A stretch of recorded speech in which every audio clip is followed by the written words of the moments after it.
மஜீத் பாய். இது வந்து நேற்று நடந்த பிரச்சனை சவுதியில். அதாவது என்ன ஆச்சுன்னா, ஒரு ஆள் மவுத்தா போயிட்டார்.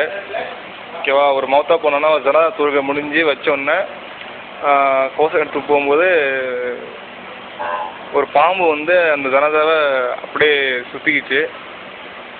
அந்த பசங்கள்லாம் எடுக்கிறதுக்கு முயற்சி பண்ணாங்க, ஆனால் வந்து முடியல. இந்த பாம்பு விடாமல் என்ன பண்ணியிருந்தாலும் துணிக்குள்ளே உள்ளே போயிடுச்சு ஃபுல்லாக.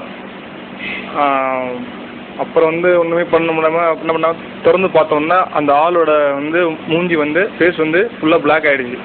ஆக்சுவலி அந்த ஆள் வந்து ஒயிட்டு, ஃபுல்லாக பிளாக் ஆகிடுச்சு. ஸோ அப்புறம் என்ன பண்ணாங்க, அதோட அப்படியே வச்சு அடக்கம் பண்ணாங்க. இன்ஷா அல்லாஹ் இந்த மெசேஜை முடிஞ்ச வரைக்கும் ஷேர் பண்ணுங்கள் பாய். இன்ஷா அல்லாஹ். அஸ்ஸலாமு அலைக்கும்.